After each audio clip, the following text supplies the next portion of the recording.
Hey, this is Matteo Lane. I'm Emma Willman. And this is Inside the Closet. Inside the Closet. All right, what's up, guys? This is Emma Willman, and you're listening to Inside the Closet. And I'm here in a room by myself because Matteo had an unexpected trip. It wasn't an unexpected trip. He's in the UK right now, but because of the snowstorm, he had to go a day early, and then he was flying, so he's just getting to wherever he is in the UK. But we still want to do an episode for you guys, so it's me. It's just me in here talking to myself. Let's take your bets now on how long it'll take me to talk to myself and have a breakdown. Also, don't worry, I'm going to do some questions for you guys, and it'll probably be a little bit shorter. But first of all, thank you guys so much for listening to this. I would say I've been pretty depressed this past week, only because I felt kind of beaten down. I wonder what it's like if you guys get this, and there's got to be some like tie-in with like all other kinds of jobs, but where it's like a series of things that you're excited about, and then when they don't. Yeah, the crash of, I think I'm like just a little like burnt out from pilot season.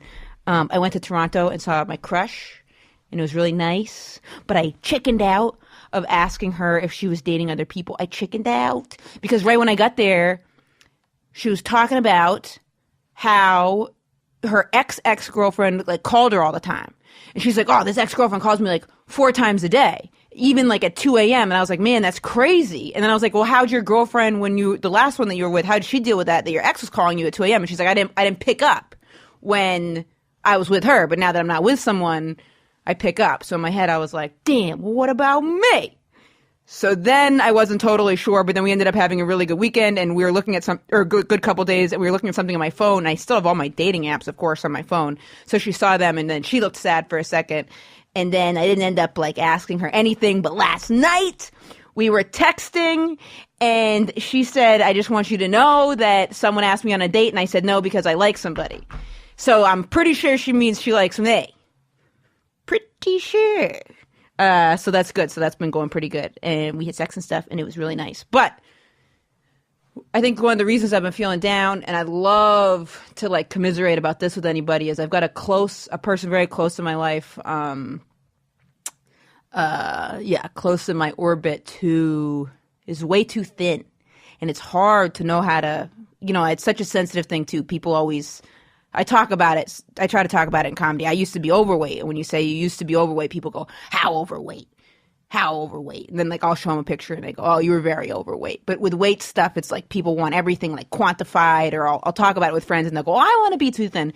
No, it's not like that. It's like this person's trapped in like a mental hell, and they don't really talk about it. So they're still in that like denial phase, but it's getting to the point where like people around them, like we're just trying to figure out the best way to like engage.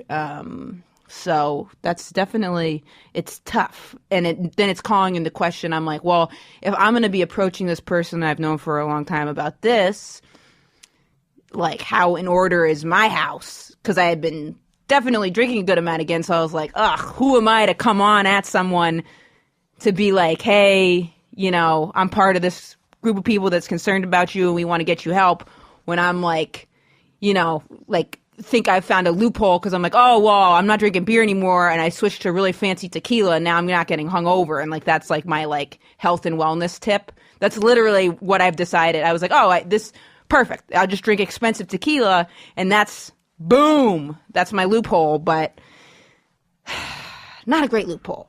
Yeah, cool. That was 5 minutes of me talking to myself. Now, I'm going to answer a couple questions.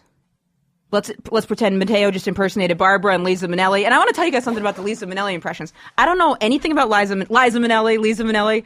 I know nothing about her at all. So when he does the impressions, I'm just purely laughing at him being funny doing the impressions. I don't even know what she sounds like. Nothing. So I have I need to do some research on that because I just have absolutely 100% no clue. Oh, and another thing. Does anyone have any tips on how to disengage a self-absorbed narcissist? Because my ex, I changed the locks on the doors. She's not handling it well. She keeps finding reasons to come over, and I'm getting nervous about it. You know the Milk movie where he engages with someone who's kind of nuts, and then he doesn't have the boundaries set up, and then the guy ends up killing him? I don't know, man. I'm getting some kind of I mean, that's not like a good thing, funny thing to joke about, but that movie's been like playing in my head and I haven't seen it for a long time. I have been watching a lot of Law and Order Special Victims Unit, so maybe I'm a little bit paranoid, but I'm getting a little freaked out. I hope that your guys' relationships are going a little smoother than mine, even though this prospect with this new one is very exciting. How long does it take to feel like you get to know someone? Because I feel like I'm starting to get to know her like essence and energy, and I like it. It's very nice. I said something stupid when we were having sex the other day because she was like, I'm going to use a vibrator on you. And I kind of, because like that's me being in the vulnerable position a little bit with that. Because like then she's got the control. But so when she said that, I kind of was like balked. Like I was like, wow, no. And she's like, what, have you never had someone use a vibrator on you? And I was like, no, but I've used it on hundreds of girls. Hundreds! Which isn't even true. And then I was like, not hundreds of girls, hundreds of times. She was like, okay, Emma. So me not being chill is definitely like, what a stupid thing to say when you're like hooking up with someone else. She's like, good to know, but can I do this? And then we did it. And it was fun. It was very refreshing. Got to open up our sexual minds because you don't know, it's all like a comfort thing. All right. I'm going to read a question and I'm not going to say the person's name just to play on the safe side here. I'm going to read the whole thing. Here is my short version question. Again, coming from a straight person, apologies in advance. Please don't apologize for being straight, even though I know that's not what you're apologizing about, but please.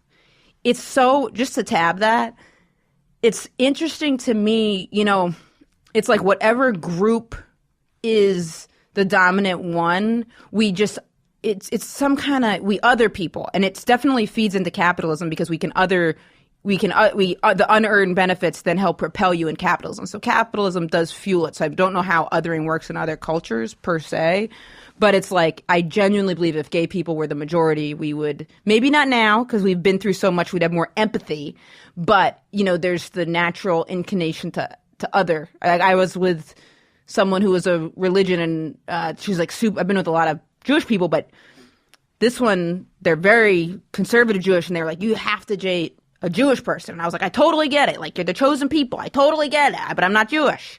So it's like people, that's like a big, each group kind of is putting each other to a side. And I just want you to know, straight person, I'm not doing that to you. Okay. Question. Is it ever okay, or when is it okay, to inquire about a person's sexual orientation? Now, the comic in me wants to say, yeah, just fucking, like, before they even walk in the door, just be like, gay, not gay. Like, I mean, I do that, like, just way before I should. Professionally, let me marinate on that. So the email continues. Is it always none of my business? Pff, it's always your motherfucking business. Come on. Have you guys ever met someone where have you ever met a guy with gay guy voice? He's like, oh my God, hi. Do you know my girlfriend Sarah? And then your mind blows a fuse. And you're like, I don't care if they're gay, straight, or whatever they are, but I just need to know. There's a super, like, bull. Like, I'm talking, what's up? How you doing? Hey, ooh, ooh, ooh. Bull, right? This woman, like, waddling around, brimmed hat on, like, just like, this woman makes me feel like the belle of the ball. Like, what's up? What's up? Good to meet you. Like, And that's just her, like, getting coffee or something. Like, just, oh, yeah. This woman, I meet her, and I was literally about to be like, oh, like, do some kind of, I'm gay, you're gay, whatever. This woman has a husband. So, I mean, I'm not the only one that thinks she's gay. I was like, where's your husband's pussy at? Because there's no way you're taking that. What is going on? It's none of my business at all. And good for each person, and who cares about anything? But then, like, secretly in our minds, I think we all kind of, like, I'm always like, who's fucking who? What's going on? It's not, but, so, no, it's none of our business ever, but, like, I fucking feel ya. I mean, all right. Oh, no, my phone locked me out, probably because I'm giving bad advice. Okay. So, is it always none of my business, even if I would be supportive? How is it best handled? Just to recap the question, is it okay to inquire about a person's sexual orientation? Let's be mature and say no. But you guys also heard what I just said, so, like, take that with a grain of salt. That's like someone, if I was on a date and someone said, I really care about recycling. Do you recycle? I'd be like, yeah, of course. But I think we can all infer the real goddamn answer here. The backstory or long version is below.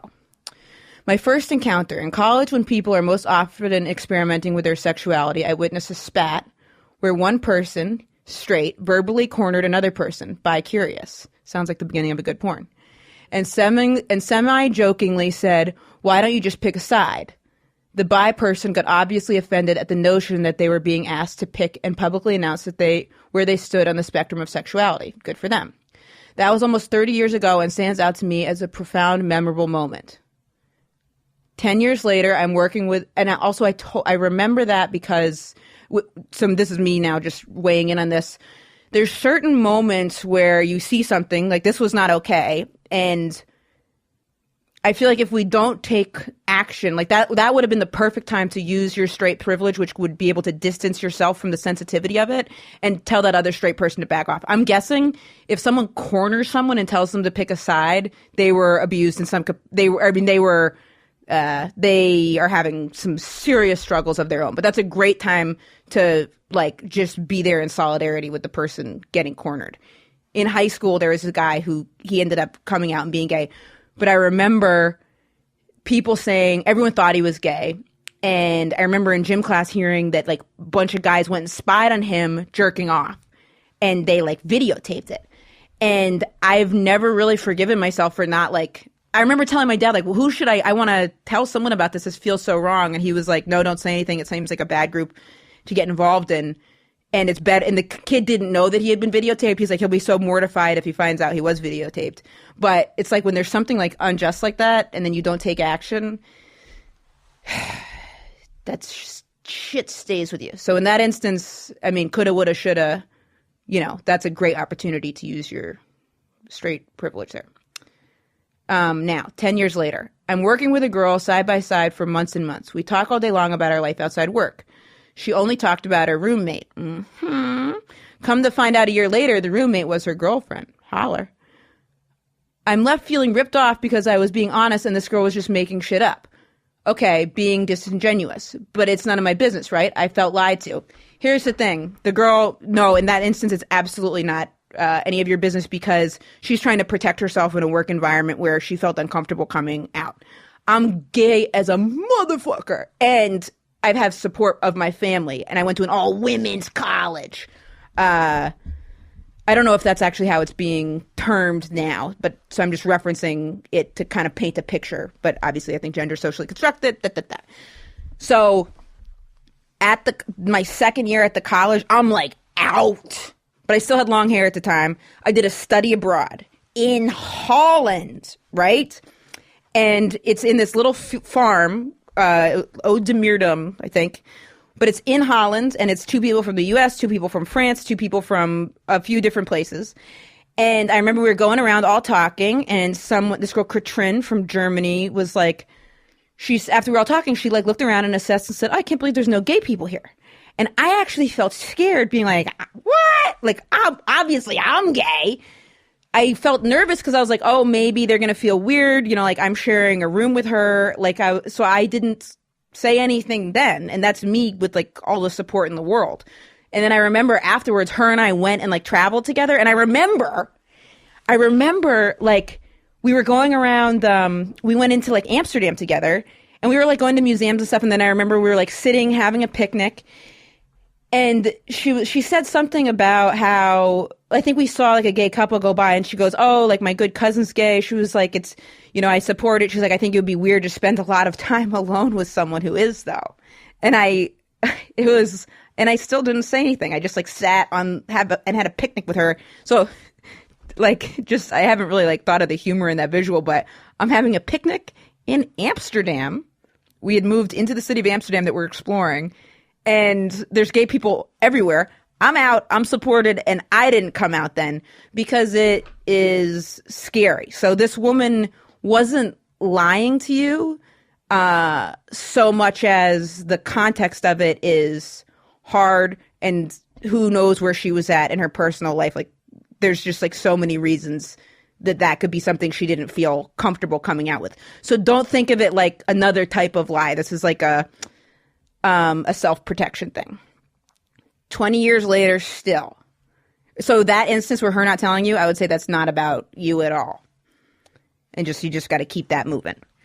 Even though obviously like dirtbag Emma on the inside's like, oh yeah, you want to like figure out what the fuck's going on, like blah, blah, blah, blah, blah, get a picture of the girl, is her girlfriend hot, who knows? But the real good heart part, it's not about you. 20 years later still, I'm the parent and have kids and nieces and nephews, and they have friends. Some might be gay. I want to be supportive, but I feel like from episode 1, it's none of my business. Now, this is a different situation than your colleague. Totally different from the colleague, because now these are kids, so this is someone who you're a support system for, and you're not around people that could fire them and take them away unless you like run some kind of like family business and it's like super fucked up, but you didn't mention that. So, I also feel like I would be an ally, safe place. Good, let them know that shit. College-age nephew came home on break and had what appeared to be a men's ring on a necklace that he said was a gift from a friend, and then zipped up his Henley so it wouldn't be a further topic of conversation. Gay. If he is, I don't know. If he is gay, I can see why he wouldn't want to talk about it, knowing the family dynamics. Annoying and overbearing. Completely relate. Well, yeah. But he could be not gay. Then wouldn't I feel dumb for asking? No, I don't think so. I mean, here's the thing. People like to have their sexuality affirmed. Like, to me, it was like comical when someone thought I was straight, but I didn't feel ruffled by it. What ruffles my feathers is if people think I'm with another man one. Then for some reason to me, because my sexuality, like I obviously like identify with being a man one, even though this like girl is still the girl one, but she's like manhandling me. I still feel the man one. So if someone tried to set me up with another man one, that's where I'd be like, what? What are you talking about? Blah. But it's obviously something I feel insecure about. So it would all be in how you like phrase it to him. Like if you were like, and I'm not an expert on this, and you guys have heard very intimate details of how I run things quite amok, but just food for thought since you asked. But I would say it's, if you say, got it. Okay. What if you're like you could, like, okay, so comics do this all the time. To contextualize a joke or make the audience feel comfortable with something that we're going to talk about, the rule is one, you always make fun up, right? So you do that and then people are on your side. If you're not making fun up, but you're talking about something that you don't have a lived experience in, you make up a friend. So you're going to notice this when you watch stand-up comedy. Someone go, I got a friend. My friend who's Korean, and then they're going to talk about Koreans, but by saying you have a friend who's Korean, that gives you a safe space tie-in in the audience mind to then discuss that. Or I've got a black friend, or I've got a gay friend, or whatever the fuck. Most likely, this is not really a true thing in the context of how they're talking about it, but it's like a tie-in to make the other person feel more comfortable. I guess that would be a manipulation tactic. So maybe you start talking about your gay friend. So he's got this ring and be like, oh, that's such a beautiful ring. Like, what's the guy like? That's awesome. Ask if he's seeing anybody. I remember my sister, one thing she said to me, she goes, Emma, are you dating anybody? And I said, yeah. And she goes, what's their name? And I went, this is before I was out. And I went, she goes, you don't know their name? And I'm like, well, I just didn't think you were going to come in with these hard-hitting questions right now. What's their name? And she was like, is it a girl's name? And I was like, could be. Yeah, it's Erica. And then she was like, oh, great. That's awesome. Now, she kind of like took the reins there and made that comfortable. So if you said, tell me, I just ask more about the person that, whose ring it is, and maybe sprinkling things. I remember like my dad knew, one way he knew I was gay is I used to go on gay.com and have cyber sex, and it was dial-up, and one time the computer froze, and I had like 5 different like chats going. Ballin'. Probably everything was like all spelled wrong, but so I had all these chats going, the computer froze. He's coming up to his office, he's like, I need my computer. And I was like, no. And then I like slammed it shut so he wouldn't see all the sex chats, but it was frozen, so he was like, get out, I need to use my computer. So then when he opened it, he saw that I'm a fucking lying flake. So that's how one of the ways he found out I was gay. And I remember after that, the next morning he was crying, which who wouldn't cry at that? Who knows if he was crying about that he knew that I was gay or that I said I was going to like tie some woman to a radiator. Who knows what the tears are coming from? But from that point on, he kept saying, I love you. I'll always love you. I remember we were talking about my cousin, and he said, he was like, I said, I think he's gay, my cousin, even though I didn't. I don't know why I said it. My dad really looked at me and it would be okay if he was. So you just kind of like making your stance on that very clear, that will then help them also come to you. At this stage in my life, I think I just want to be helpful to these young people in my life as they navigate through teenagehood and young adulthood. Yes, thank you for that. Is it none of my business? And I'm to let them suffer until they're already ready to come out of the closet? You know, it's important to let people know that you're a supportive, safe space, and the dynamic between you and people in your family versus you and the colleagues is like very, very, very, very, very, very, very, very different. Or is there then her asking again, oh, I should have done different voices for you guys so you knew when I'm weighing in or when she's weighing in. Okay, starting now, I'll do a voice when I read the question. Or is there a way I can communicate that I am an advocate without potentially embarrassing someone? I'm not going to do that anymore. Or is there a way I can communicate that I'm an advocate without potentially embarrassing someone? Hell, motherfucking yeah. Just letting them know. But also the nuance here is you want to do it in a way that's not tacky. Don't get stressed out by this, but sometimes it can be comical where it was like I remember it was like 4 years after I'd been out, my dad called me, and he's not a big talker, so he calls out usually he calls for a reason, but he goes, hey, I just want to let you know, I went in, your stepmother and I got massages, and my masseuse was great. And I was like, that's great. And he goes, yeah, she was a lesbian. I said, oh, great. And that was pretty much the end of the story. But he was like, and it was great. You know, I am supportive. I'm a fan of the community. So it's kind of like, sometimes you're like, all right, cool. But I knew what his intentions were. And like, you know, it's cute. So there's a lot of different ways that you can communicate you're an advocate, maybe just like keeping it like all on yourself too. So it's like not calling them into question as much as possible. Not asking specifically, do you have a boyfriend or a girlfriend, but who are you dating? Try to like unassume or gender the terms, and then also like talk about other people in your life, even if you're making them up, that, you know, let them know you listen to this podcast. And I'm not just saying that a dirtbag trying to get more listeners. Like, be like, oh, I like this podcast where it's like hosted by two gay people. I'm assuming Matteo identifies as gay. I've actually never asked. Then she closed it out with, I've been wanting to ask this forever. My heart is in the right place. Yes, thank you. And that's all we can do. Hope that comes across. Absolutely it does. Hope I didn't already embarrass myself. No, you didn't. Name withheld. I gotcha. You know, one thing I think about is I started taking these Africana Studies classes in college. And part of white privilege is I never like thought of being white. And I remember like when I first started to realize like the different like thing, like dismantling like white thought. And I was in an interracial relationship too. And I remember like that I started like really like thinking about this stuff. And I remember getting really mad. And I remember in one of the Africana Studies classes, we went to go watch a talk, and it was all people of color except for a white woman that was talking. And she was talking about like being an ally.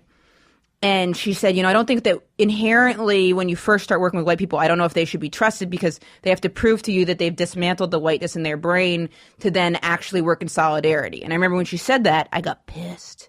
And I got pissed with the entitlement, looking back, I got pissed with the entitlement of a white person, upper middle class, where I'm like, I literally, this is not my space. I'm not the teacher. I'm there to listen. I got mad. I said, how can you say that? I'm trying to build bridges here. And you know, me. And you are telling everybody to like not trust white people. And she's like, this is what I'm talking about, basically, is what she said. And I got really mad.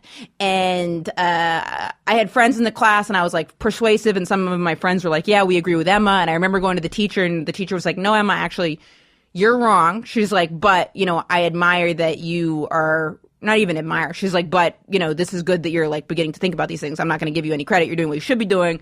And it took me a long time to dislodge the whiteness in my brain that, one, made me feel entitled to take over the conversation, two, challenge this woman, and three, it just, you know, it's dismantling privileges. I do think it's like better for your like heart too, because it's like it's the just like I don't know. That's all I got. All right, let's do another question, and then obviously like love to hear from you guys on this one.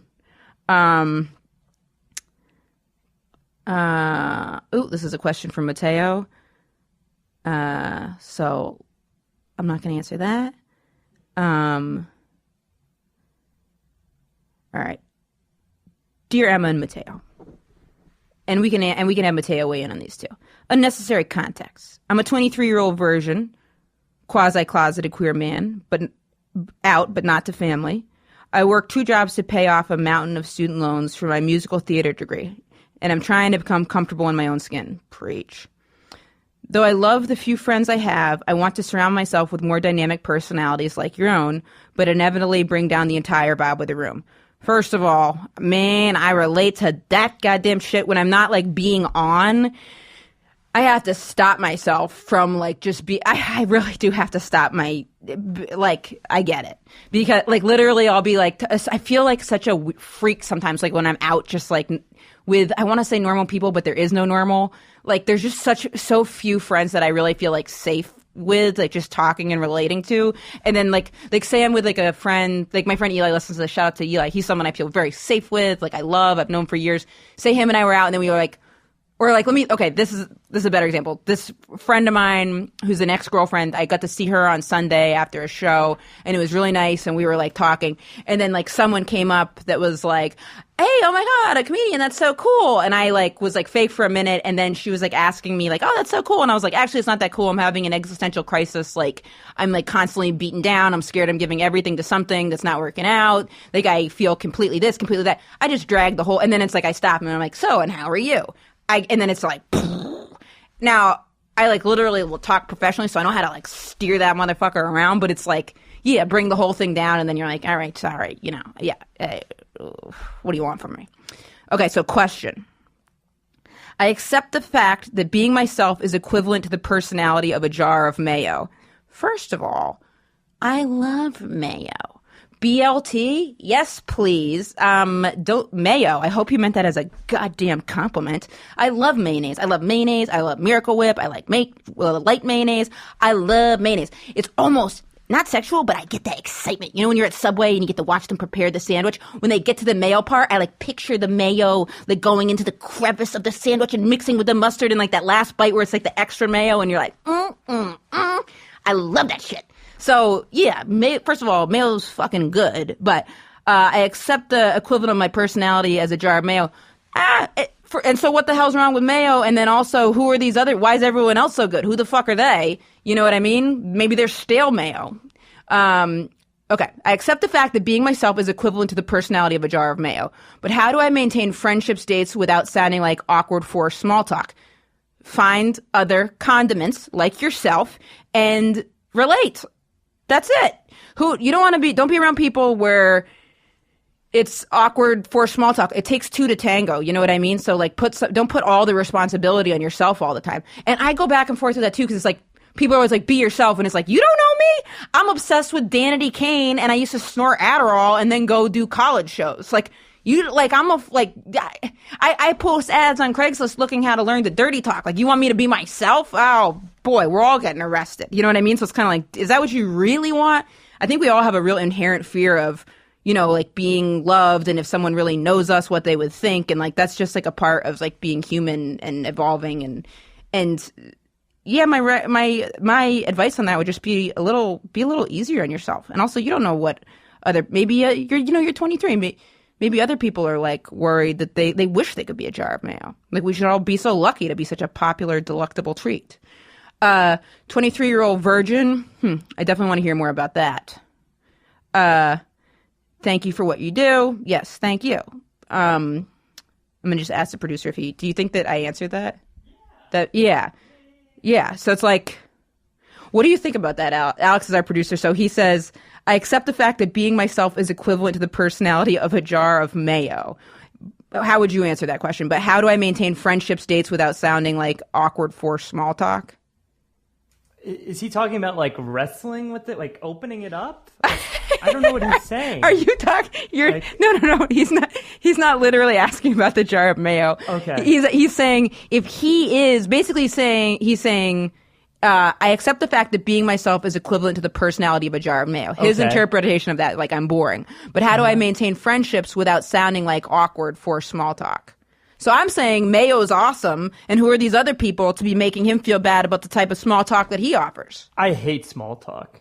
So I completely relate to him. So how do you friendships aren't about small talk. You got to get to the real quick. Anybody you have small talk with, that automatically disqualifies them from being a friend. Really? I think so, yeah. I don't have small talk with any of my friends.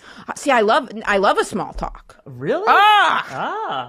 People I hate networking. I love networking. But a small talk could be like, how's the weather? I'm into that. I'm like, oh, it's snowing. And then I can go back and forth about that. That's probably what's holding me back.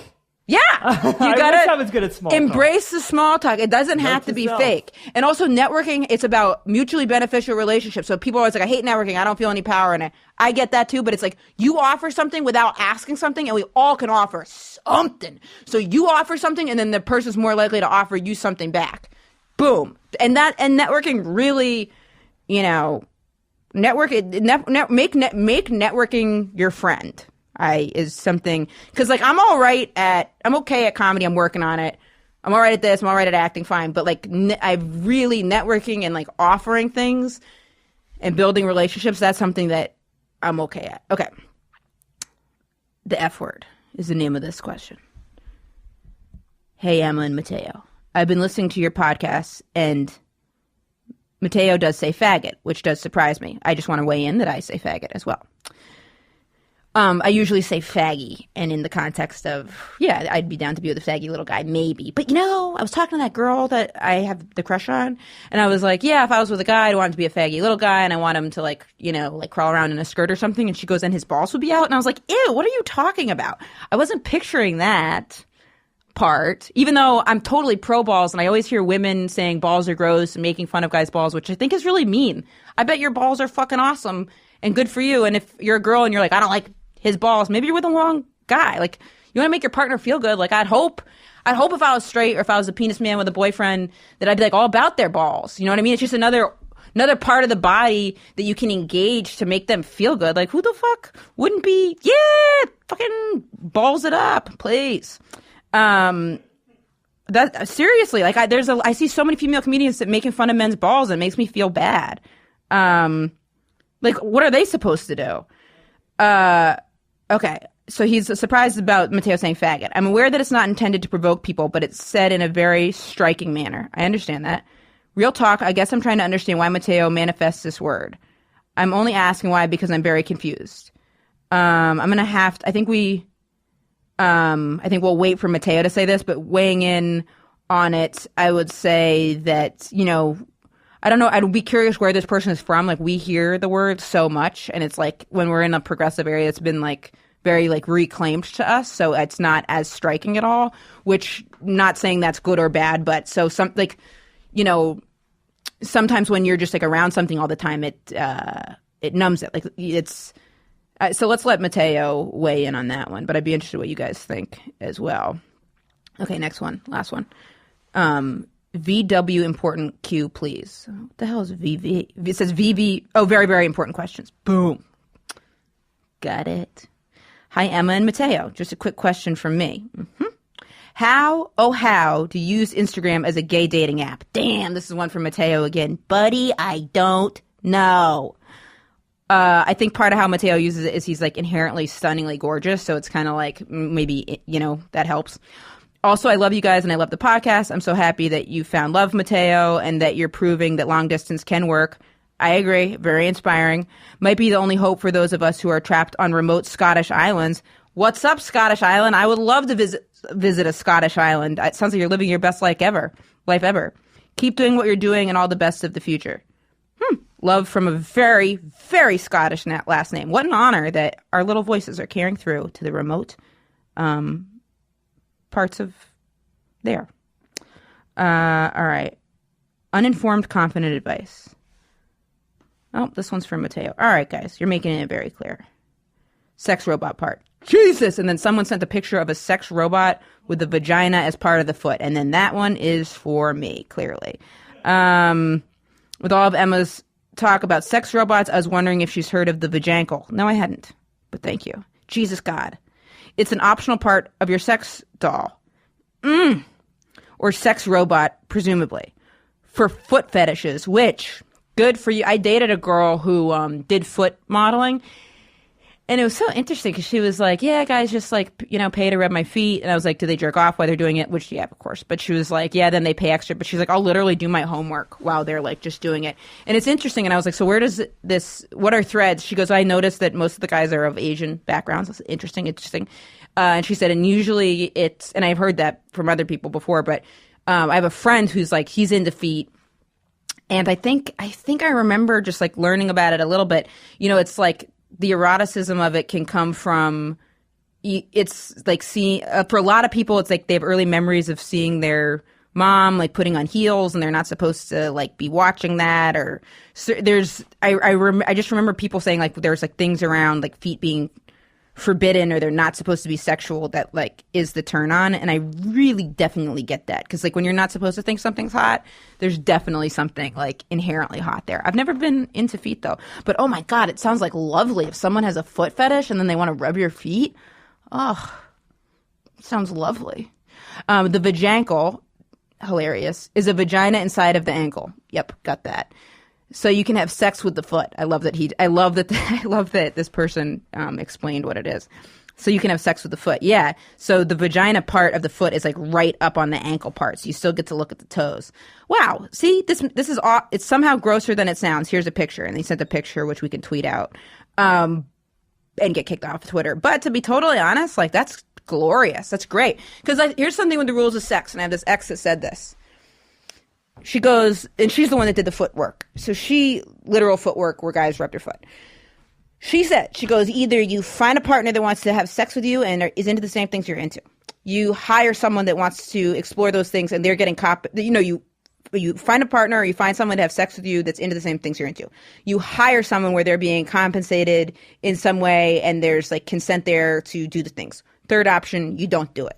So that's it. So, I mean, if there's a fourth you guys know of, all ears. But so this is great because this is a way for people interested in feet to now put their penis in a foot.